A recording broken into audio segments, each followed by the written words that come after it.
I have a lot of little things I coin from time to time, but one of them is if you wanna be agile, first get lean. And unfortunately, most people call themselves lean practitioners, but with the best will in the world, they haven't got a clue what lean is. They've read a book, they've listened to a 2-day course with somebody who thinks they know what lean is. So we're just perpetuating poor quality information and poor quality understanding. Lean ostensively at the beginning was about eliminating waste. So by waste, we mean non-value added activity, because in most other languages, waste just means trash or garbage or, stuff we throw away. Right. But we're talking about non-value added activity, and we can break that into two categories, and it is by the industry. So you've got the stuff we do that we can't avoid doing because somebody makes us do it, legal, regulatory, and unless business or legal conditions change, we can't escape that. So it's not any value to the product, but we still have to do it. We just Right. accept it until we can find a better way. The other category of waste, type 2 Muda, as we call it, is all the stuff you can just get rid of. The stuff we do because we do it, but we don't need to do it. And that's the stuff we need to identify. And that includes weighting. One of the challenges, give you an example with SAFe, they took process cycle efficiency and they call it flow efficiency, which is from work by Mick Kirsten, so project to product flow. The problem is within SAFe, they only look at weighting as waste. So they're just trying to eliminate weighting, which is a bang for your buck. It's a big bang for your buck.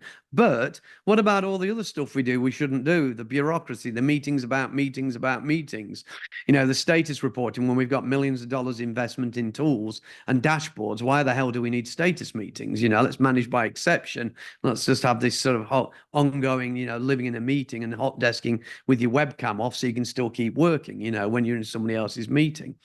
So there's things like that we need to start to get at and get at the detail of. And a lot of these lean folks, if you ask them to define, to give you the history of lean and where it came from, and I can tell you that in one little word, the word lean came from John Krafkick, ex-CEO of Waymo and Hyundai, and he used to be a graduate researcher for Womack and Jones, not the pop group, but the people who wrote The Machine That Changed the World, book about Toyota, MIT. He coined the phrase lean to describe Toyota's management system. That's where the word lean comes from. So people really want to understand lean, they should go understand Toyota's production system. Then they really need to deeply understand that it's not about methods, it's about behaviors. And when they start to grok some of that, understand some of that stuff, and they really start to understand what a value stream really is, not the nonsense that SAFe added to their framework just recently, the stuff that Toyota's been doing for 7 decades, you start to understand that a value stream, the purpose of mapping a value stream is to design a simple system, quoting my friend John Shuck.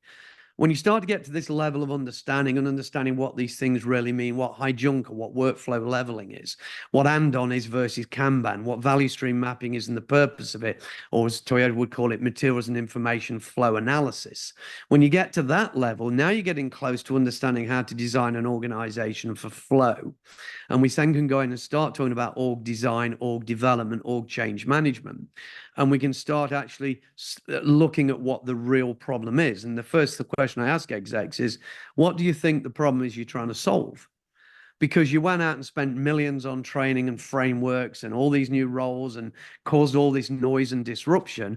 But what was the problem you were trying to fix? Why did you want to transform in the first place? Yeah, what do you think you bought? Because it's not the first transformation thing you've done.